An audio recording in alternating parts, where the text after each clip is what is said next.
Génesis capítulo 41, versículos 37 al 57. Así dice el Señor: Y el asunto pareció bien a Faraón y a sus siervos. Y dijo Faraón a sus siervos: ¿acaso hallaremos otro hombre como este en quien esté el Espíritu de Dios? Y dijo Faraón a José: puesto que Dios te ha hecho saber todo esto, no hay entendido ni sabio como tú. Tú estarás sobre mi casa y por tu palabra se gobernará todo mi pueblo. Solamente en el trono seré yo mayor que tú. Dijo además Faraón a José: he aquí yo te he puesto sobre toda la tierra de Egipto. Entonces Faraón quitó su anillo de su mano y lo puso en la mano de José, y lo hizo vestir de ropas de lino finísimo, y puso un collar de oro en su cuello, y lo hizo subir en su segundo carro, y pregonaron delante de él: doblad la rodilla, y lo puso sobre toda la tierra de Egipto. Y dijo Faraón a José: yo soy Faraón, pero sin ti nadie alzará su mano ni su pie en toda la tierra de Egipto. Y llamó Faraón el nombre de José Zaphnath Panea, y le dio por mujer a Asenat, hija de Potifera, sacerdote de On, y salió José por toda la tierra de Egipto. Y José era de edad de 30 años cuando fue presentado delante de Faraón, rey de Egipto, y salió José de delante de Faraón y recorrió toda la tierra de Egipto. Y en aquellos 7 años de abundancia, la tierra produjo a montones. Y él juntó todo el alimento de los 7 años que hubo en la tierra de Egipto, y guardó el alimento en las ciudades, poniendo en cada ciudad el alimento del campo de sus alrededores.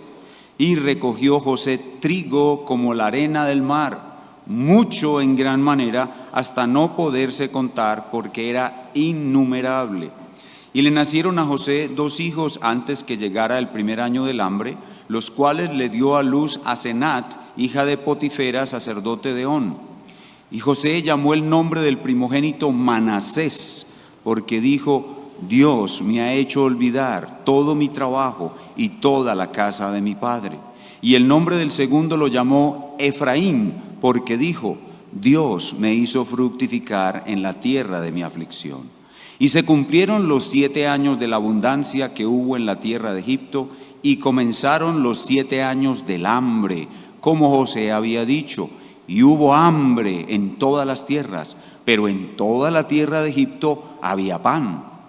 Cuando toda la tierra de Egipto tuvo hambre, el pueblo clamó a Faraón por pan. Y dijo Faraón a todos los egipcios: id a José y haced lo que él os diga. Y había hambre por toda la extensión de la tierra. Entonces abrió José todo granero donde había grano, y vendía a los egipcios, porque había crecido el hambre en la tierra de Egipto. Y toda la tierra venía a Egipto para comprar grano a José, porque toda la tierra había crecido el hambre. Amén. El contexto de nuestro pasaje es, como siempre, Génesis 3:15. Inmediatamente después de la caída en el pecado, Dios habla a la serpiente y dice 2 cosas. Primero, un decreto en el cual establece que habrá una guerra irreconciliable entre 2 familias, los hijos de la serpiente y los hijos de Eva. Y lo segundo, una promesa. Un hijo de Eva pisará la cabeza de la serpiente y de esa manera destruirá el mal. Inmediatamente Dios da esta promesa, Dios mete su promesa en un patrón dramático.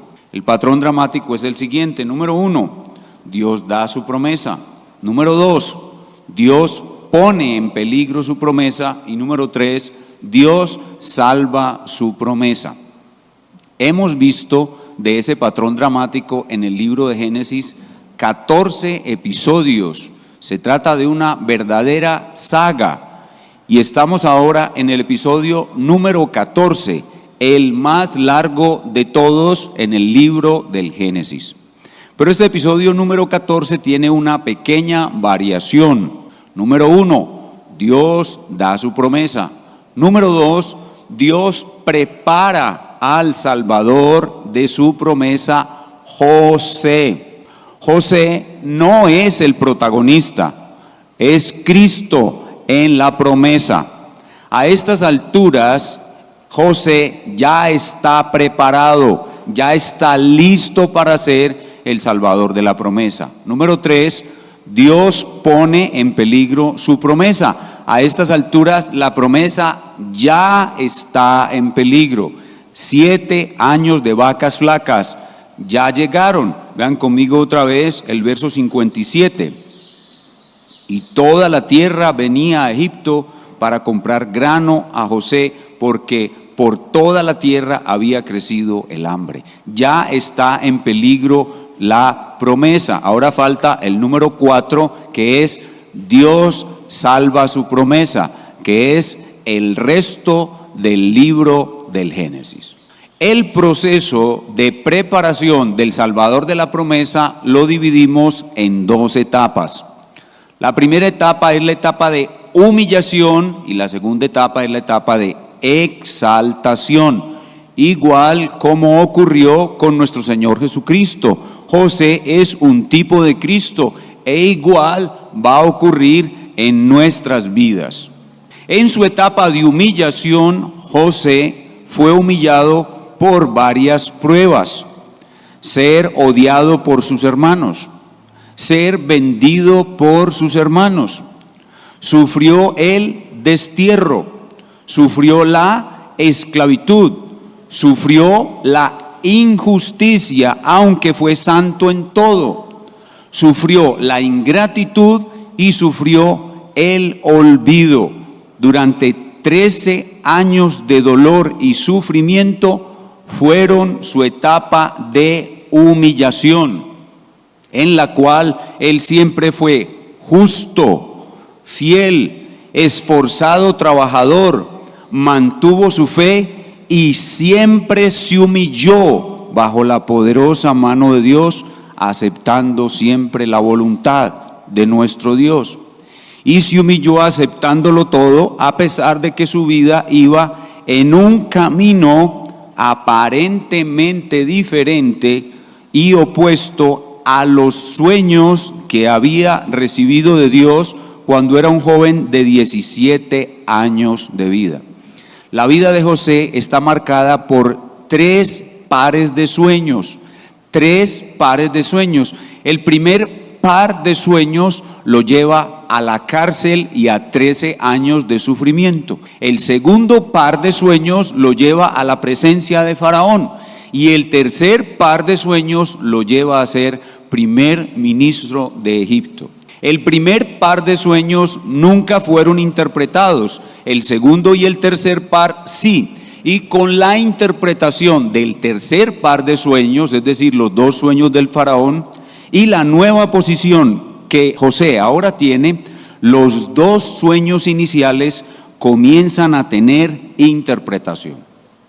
Aquel manojo de trigo es levantado y puesto sobre sus hermanos.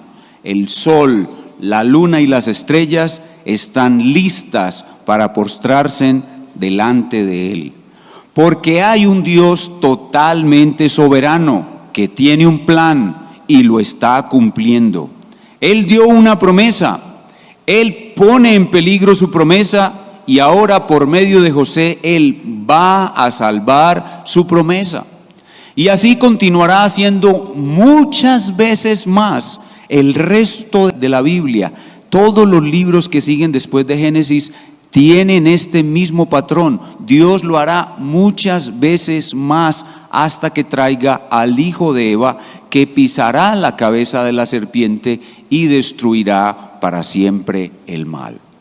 El tema pues de nuestro pasaje, ubicados ya en este desarrollo de este drama maravilloso, el tema es: Dios coloca a su siervo escogido después de un largo periodo de humillación en una gloriosa posición de exaltación y poder, en la que lo usará para salvar su promesa de una hambruna que él mismo ha enviado. Dios coloca a su siervo escogido después de un largo periodo de humillación en una posición de exaltación y poder, y le da la capacidad de salvar su promesa de una hambruna que Él mismo ha enviado. Igual sucede con el Señor Jesucristo. Él, después de un largo periodo de humillación, está sobre su trono alto y sublime, protegiendo su salvación. Cristo salva su salvación desde su trono celeste, igual que José salvó la promesa desde su trono en Egipto.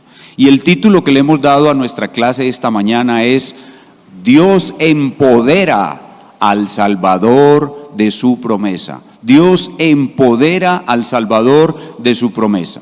Y en esta sección del episodio número 14 de esta maravillosa saga vemos tres escenas en esta sección de la saga. Primero, Dios empodera al Salvador de su promesa, versículos 37 al 45a. Segundo, Dios respalda al Salvador de su promesa, versículos 45b al 49 y 53 al 57. Y tercero, Dios restaura al Salvador de su promesa, versículos 50 al 52. Tres palabras claves: empodera, respalda y restaura al Salvador de su promesa. Si nos ubicamos en la máquina del tiempo, estamos aproximadamente en el siglo XIX antes de Cristo. Vamos a ver cómo se conecta este pasaje con la nación de Israel, que viene caminando desde Egipto hacia la tierra prometida, guiado por Moisés. Vamos a ver a Cristo todo el tiempo en este pasaje. Cristo es el absoluto protagonista y vamos a aplicarlo a nuestras vidas al siglo XXI. Comencemos con número 1, Dios empodera al Salvador de su promesa. Cuando leemos esta sección, hay otro pasaje de la Biblia que viene inmediatamente a nuestra mente, y es Proverbios capítulo 21, versículo 1, que dice: como los repartimientos de las aguas, así está el corazón del rey en la mano de Jehová, a todo lo que quiere lo inclina. Al parecer, el sistema de riego que utilizaban los hebreos era llevar una especie de conducto de agua que llevaba el agua hasta las eras, y el hebreo con el pie iba dirigiendo el agua para que mojara bien la era.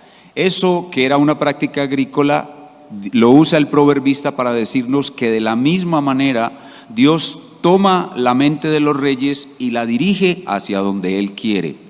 Lo que vemos en esta primera escena, Dios empodera al Salvador de su promesa, es Dios dirigiendo la mente del faraón hacia el cumplimiento de su plan. Y lo primero que vemos en esta sección es el decreto del faraón. Faraón promulga un decreto. Y la conclusión del faraón para promulgar este decreto viene del análisis de la evidencia que tiene ante sus ojos. Tiene la evidencia de 2 sueños previos relatados por el copero y 2 interpretaciones infalibles relatadas por el copero, con un acierto del 100%. Entonces, también podemos suponer que el faraón interrogó a Potifar y a otras personas que han conocido a José, y supo toda la verdad sobre el caso de José, incluido el problema con la mujer de Potifar, y concluyó que José era un hombre íntegro. Y el faraón, con este decreto, declara la integridad de José. Así también Cristo fue declarado justo por su Padre. La resurrección de los muertos del Señor Jesucristo es una declaración de su justicia. Y el Espíritu Santo, cuando vino, dice Jesús que el Espíritu Santo convencerá a los hombres de pecado, de justicia y de juicio. Y de justicia por cuanto yo voy al Padre. Es decir, que el Espíritu Santo prueba a los hombres que Jesús es justo. Así como Faraón entendió que José era un hombre justo. Además, Faraón supo de la gran capacidad como administrador que tenía José, de su gran diligencia y el beneficio que trajo a su amo Potifar. Y todo esto impactó al faraón para promulgar este decreto que vemos en el verso 38. Vean conmigo el verso 38 otra vez. Y dijo Faraón a sus siervos: ¿acaso hallaremos otro hombre como este en quien está el Espíritu de Dios? Este es el decreto de Faraón que comienza por justificar y enaltecer y reconocer todas las virtudes de José. Igual Cristo fue declarado por su Padre ante la humanidad como aquel a quien la humanidad debía de seguir. Las palabras del Faraón podían ser las mismas palabras de Dios para la humanidad. Dios Padre: ¿ustedes hallarán algún otro hombre como este en el que esté el Espíritu de Dios? El Padre lo dijo de esta manera el día del bautismo: este es mi Hijo amado en quien tengo complacencia. Y en otro lugar dice: a él oíd. Entonces, así como el Faraón declaró la justicia y la grandeza de José, así también Dios declara la justicia y la grandeza de su Hijo, el Señor Jesucristo. Entonces, lo primero es el decreto del Faraón. Y ahora viene como una especie de ceremonia de ascensión, una ceremonia de ascensión al poder. Viene el empoderamiento y la exaltación de José. Y esa ceremonia de ascensión consiste en que José fue vestido de oro, fue vestido de lino finísimo, ropa muy fina, y fue montado en un carro de guerra tirado por un caballo poderoso, y todos hicieron reverencia al nuevo primer ministro, igual el Señor Jesucristo. Cuando miramos su imagen en Apocalipsis 1, Él está vestido de oro, con una ropa muy fina y montado sobre un poderoso caballo blanco, Apocalipsis 19, y todos tendremos que hacer reverencia delante de Él. Esta es la parte que más me impacta de la historia de José, porque todos los que somos verdaderos creyentes tenemos que tener un anhelo muy ferviente de que llegue muy pronto el día de hacer eso, de inclinarnos delante de nuestro Rey. Y bienaventurados somos los que lo podemos hacer desde ya. Bienaventurados somos los que queremos hacerlo y podemos hacerlo desde ya, aunque Él no esté visible de cuerpo, pero está en su espíritu. Bienaventurados los que quieren doblar su rodilla ante Él. En Mateo capítulo 28, versículo 19, Él dice: toda potestad me es dada en el cielo y en la tierra. Así como Faraón le dio a José toda potestad en Egipto. Y en Filipenses 2, 9 al 11, dice el apóstol Pablo: delante de Él toda rodilla se doblará, así como Faraón ordenó que toda rodilla se doble delante de José. Este es nuestro primer punto: Dios empodera al Salvador de su promesa. Ahora veamos en segundo lugar, Dios respalda al Salvador de su promesa. Y lo que vemos aquí es que cuando José hace la transición de su estado de humillación a su estado de exaltación, José sigue siendo el mismo. José no cambia, y lo primero que vemos en él es esa diligencia tan tremenda para el trabajo. José y todos los hijos de Eva, todos los hijos de Luz, debemos ser diligentes en el trabajo. La pereza y la holgazanería es para los hijos de la serpiente. Nosotros debemos ser diligentes en nuestro trabajo. Y aquí vemos en José, como siempre, acaba de recibir una hermosa ceremonia de exaltación y nada lo detiene. Inmediatamente, manos a la obra. Vean conmigo el verso 45b y 46. Dice 45 después del punto: y salió José por toda la tierra de Egipto. Es decir, no hay mucho tiempo para celebraciones, hay que trabajar. Y José era de edad de 30 años cuando fue presentado delante de Faraón, rey de Egipto. Y noten la repetición: y salió José de delante de Faraón y recorrió toda la tierra de Egipto. Igual nuestro Señor Jesucristo en una ocasión dijo: mi Padre trabaja y yo también trabajo. Entonces José trabajó duro, tanto en su etapa de humillación como en su etapa de exaltación. Y José trabajó duro, seguro de que Dios cumpliría su interpretación de sus sueños, porque la interpretación de los sueños fue de Dios, como José mismo dijo, era palabra de Dios y Dios la cumplió. Y cuando Dios cumple la interpretación que José le dio al sueño de Faraón, entonces Dios respalda a José. Verso 47. Y en aquellos 7 años de abundancia, la tierra produjo a montones. Y ahora José comienza a entender un poco más sus propios sueños y entonces obedece todo lo dicho por Dios en la interpretación que él mismo dio. Vean conmigo los versículos 48 y 49.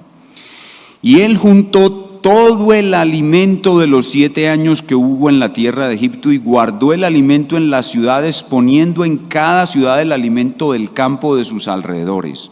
Y recogió José trigo como la arena del mar, mucho en gran manera, hasta no poderse contar, porque era innumerable. Entonces noten cómo Dios cumplió la parte buena de la interpretación, las 7 vacas gordas, pero también cumplió, respaldó la interpretación en la parte dura. Versículo 54. Y comenzaron los 7 años del hambre, como José había dicho. Y aquí viene la parte dura. Y hubo hambre en todas las tierras. Ahí comienza José a entender mejor sus sueños. Mi papá y mis hermanos están aguantando hambre y yo tengo comida a montones.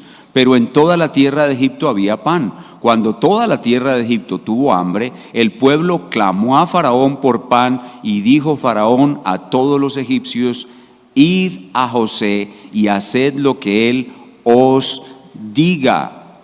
Y había hambre por toda la extensión de la tierra. Entonces abrió José todo granero donde había grano y vendía a los egipcios, porque había crecido el hambre en toda la tierra. Y toda la tierra venía a Egipto para comprar grano a José, porque toda la tierra había crecido, porque por toda la tierra había crecido el hambre. Entonces, aquí Faraón dice a los egipcios van a su oficina y le dicen: tenemos hambre. Y Faraón les dice: id a José. Igual Cristo, la humanidad debe ir a Dios y debe decirle a Dios: Dios, tenemos hambre de salvación. Y Dios les dice a toda la humanidad: id al segundo José, vayan al segundo José. Él es el único que tiene el pan almacenado que les puede dar no solamente la salvación del cuerpo, sino la salvación del alma. Vayan al segundo José. Faraón dijo: vayan al primer José. El Padre dice: vayan al segundo José, a él oíd. José es el único que tiene pan que puede salvar la vida de toda la tierra. Cristo es el único que tiene el pan de vida eterna, el verdadero maná que viene del cielo, que puede salvar el alma eternamente. Jesús dijo: yo soy el pan de vida. El que come mi carne y bebe mi sangre no morirá eternamente. Jesús es el pan que el Padre les da. Jesús entonces es el segundo José. Ya vimos cómo Dios empodera al Salvador de su promesa, vimos cómo Dios respalda al Salvador de su promesa, y ahora veamos cómo Dios restaura al Salvador de su promesa.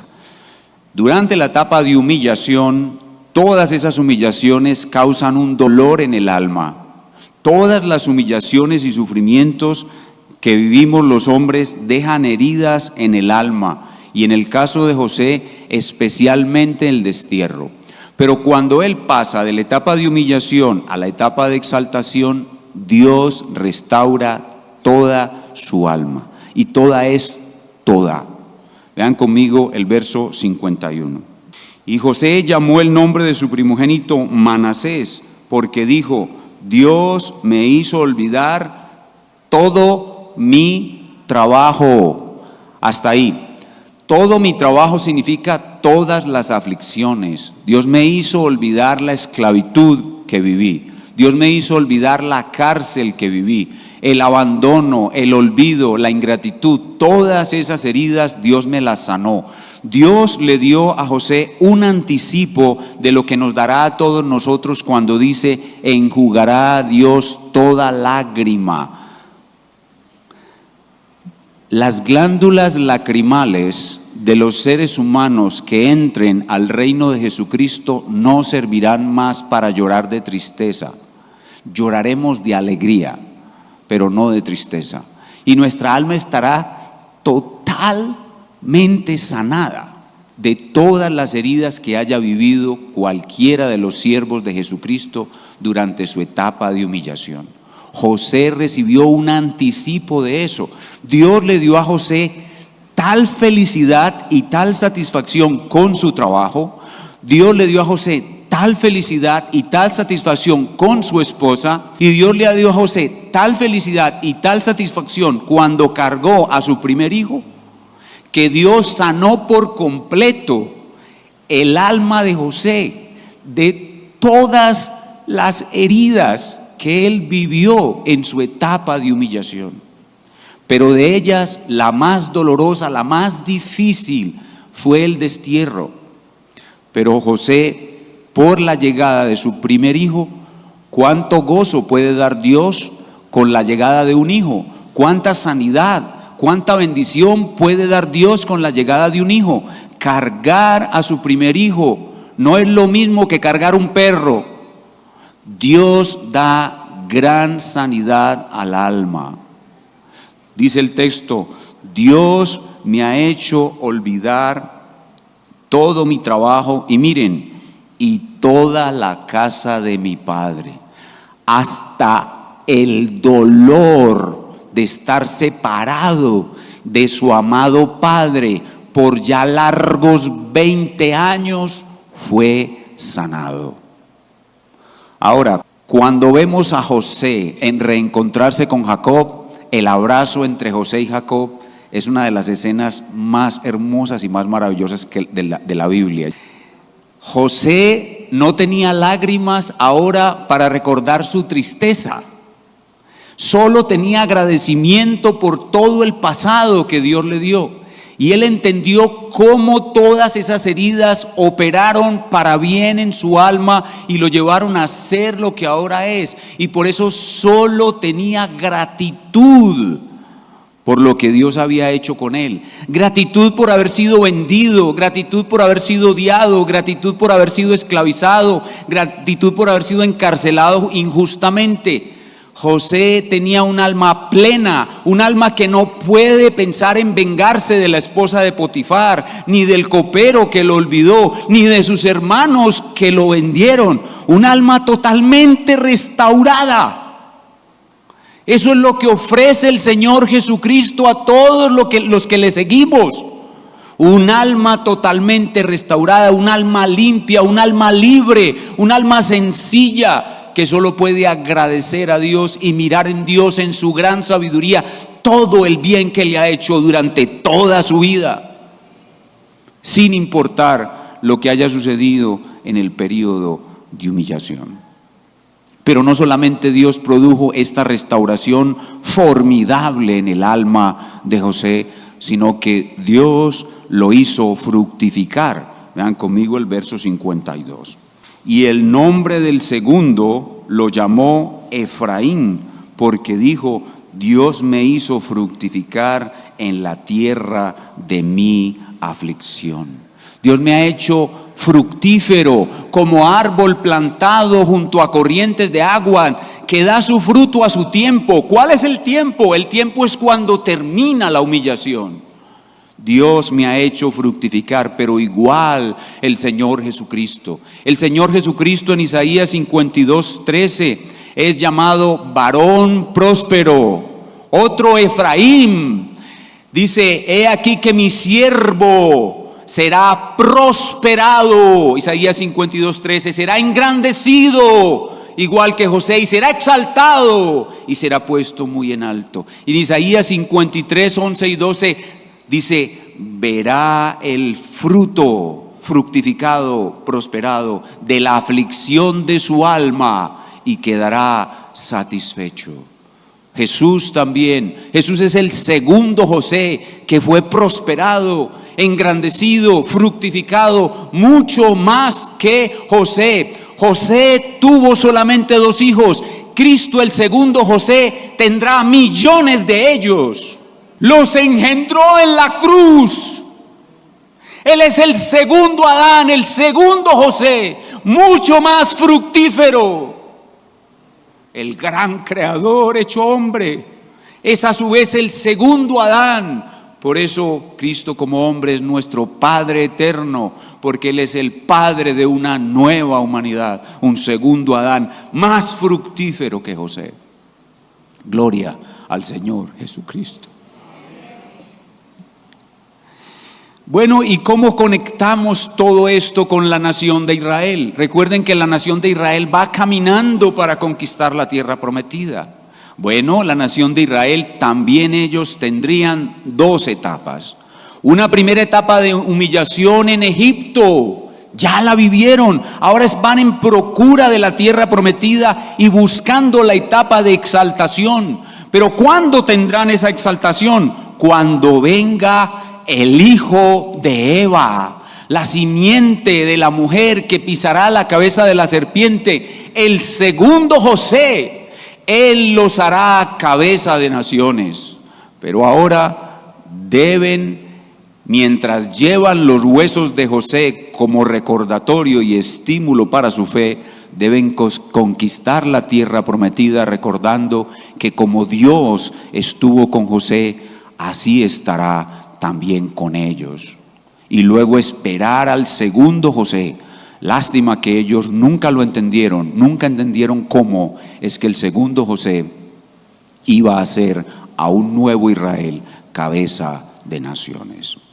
¿Cómo vemos a Cristo en el pasaje? Lo hemos visto a lo largo de todo el pasaje, pero para recordar, Cristo está en este pasaje en la promesa que está siendo salvada. Todo este drama fue creado para esa promesa. Todo este drama es por la promesa, para la promesa, de la promesa. Debemos leer el Antiguo Testamento siempre teniendo en cuenta Génesis 3:15, para que ustedes lo puedan ver, para que ustedes entiendan cuál es el versículo más importante de la Biblia. Es Génesis 3:15. Todo esto es por esa promesa. ¿Y dónde más está Cristo? Ya lo hemos visto en José. Ahora vamos a aplicarlo a nuestras vidas. Y la aplicación a nuestras vidas, este pasaje tiene demasiadas aplicaciones, pero vamos a presentar solamente una, la más importante. Y es esta. Nosotros, hermanos amados, estamos ahora en la etapa de humillación. Y esto que voy a decir a continuación es lo más importante de lo que voy a decir esta mañana.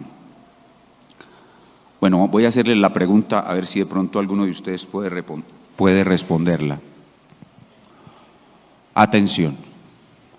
¿Cuánto dura para nosotros la etapa de humillación?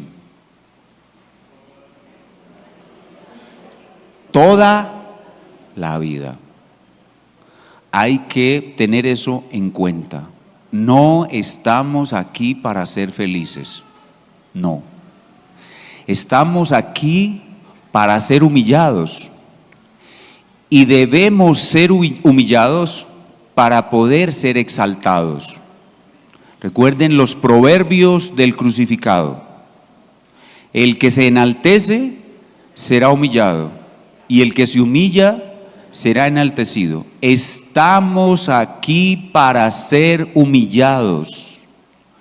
Humillados por Dios, humillados por otros hombres bajo el control de Dios y humillados por nosotros mismos. Estamos aquí para ser humillados. Humillados por Dios, humillados por otros hombres bajo el control de Dios y humillados por nosotros mismos. Y dependiendo de la manera como nosotros entendamos esa realidad, asimismo seremos exaltados cuando venga el período de exaltación. Todos los cristianos vamos a ser exaltados, todos, absolutamente todos vamos a ser exaltados, es decir, todos al morir nuestra alma será glorificada y todos al resucitar nuestro cuerpo será glorificado, pero todos no vamos a ser exaltados en el reino de Jesucristo de igual manera. El que más se humilló aquí será más exaltado allá.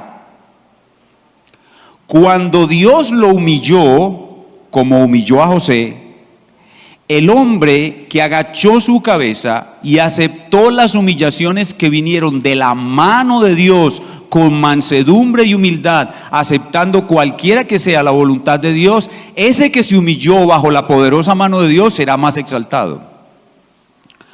Cuando los hombres bajo el control de Dios lo humillaron, ese que se humilló cuando los hombres lo humillaron, ese que puso la otra mejilla, ese que no reclamó lo que le robaron, ese que no fue a reclamar primero sus propios derechos, ese que cuando le dijeron malvado, lo insultaron de todo tipo, dijo: yo soy más que eso, tranquilo.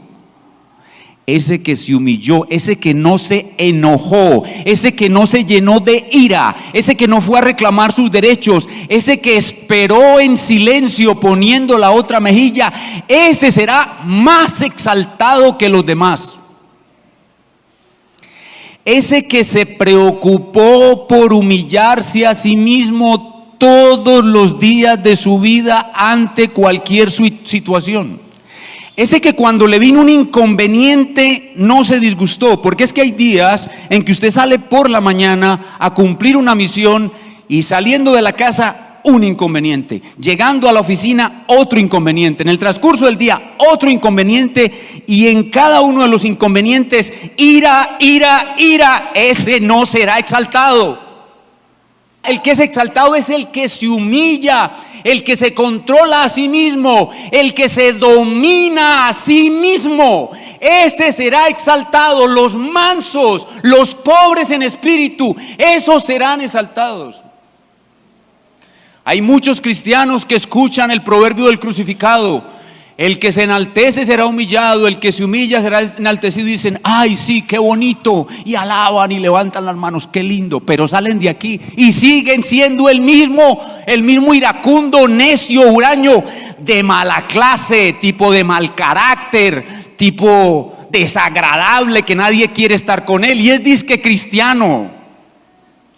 Ese no será exaltado. Cuando usted escucha que Dios exalta a los que se humillan, es para que usted se acuerde de eso todos los días de su vida, y todos los días de su vida se humille ante Dios, cualquier circunstancia que le traiga, ante los hombres que lo humillan bajo el control de Dios.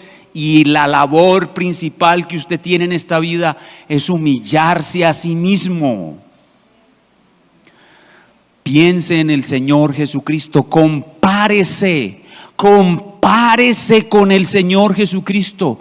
Él era Dios de Dios en el seno de la Trinidad y fue hecho hombre, y desde que nació fue puro y santo, no tenía ninguna inclinación al mal en su corazón.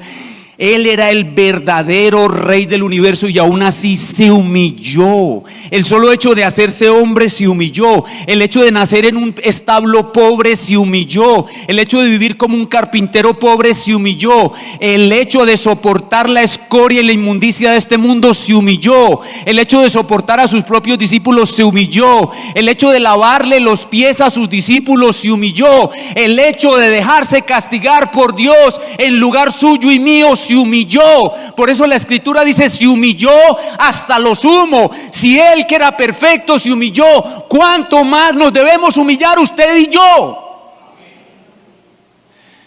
Los lugares de exaltación son para los que todos los días se acuerdan de que tienen que humillarse a sí mismos y le suplican a Dios gracia para mantenerse en el estado de humillación. La humillación solo termina con la muerte, y en esta vida vendrán una tras otra, no todas al mismo tiempo, porque nuestro Dios sabe qué podemos soportar, pero vendrán una tras otra. Mi hermano, soporta toda aflicción, humíllate a ti mismo, y aunque no estén siendo humillado por Dios u otras personas, ocúpate todos los días de humillarte a ti mismo, porque está escrito: bienaventurados los pobres en espíritu, porque de ellos es el reino de los cielos. Bienaventurados los mansos, porque ellos recibirán la tierra por heredad. Esa es la ley de Cristo. José la vivió y nos fue dado por ejemplo.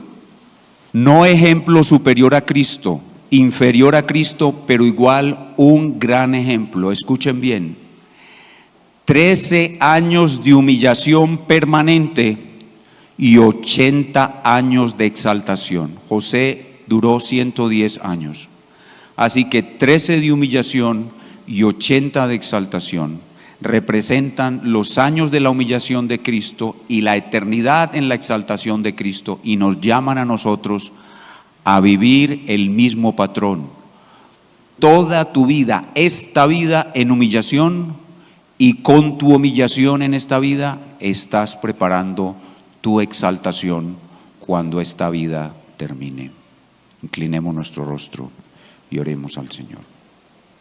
Espíritu Santo del Dios Trino, gracias te damos por este día, gracias te damos por este pasaje, gracias te damos por esta enseñanza. Muchas gracias, Señor. Hoy nos hemos expuesto como el barro en las manos del alfarero. Graba la ley de Cristo en nuestro corazón, la ley de Cristo presentada por medio de tipos en el Antiguo Testamento, la ley de Cristo en la vida de José. Porque el que se enaltece será humillado, el que se humilla será enaltecido, ha dicho el Señor. Danos esta suprema sabiduría, todos los días humillarnos. Cuando Dios nos humille, cuando hombres bajo su control nos humillen, y no nos olvidemos a nosotros mismos humillarnos todos los días durante todo este periodo de humillación. Que esa gran sabiduría que es la ley de Cristo esté grabada poderosamente en nuestro corazón, como dice el apóstol: la palabra de Cristo more abundantemente en vuestros corazones, enseñándoos y exhortándoos con toda sabiduría, y cantando con gracia en vuestros corazones con salmos, himnos y cánticos espirituales. Te lo pedimos en el nombre de Cristo. Amén.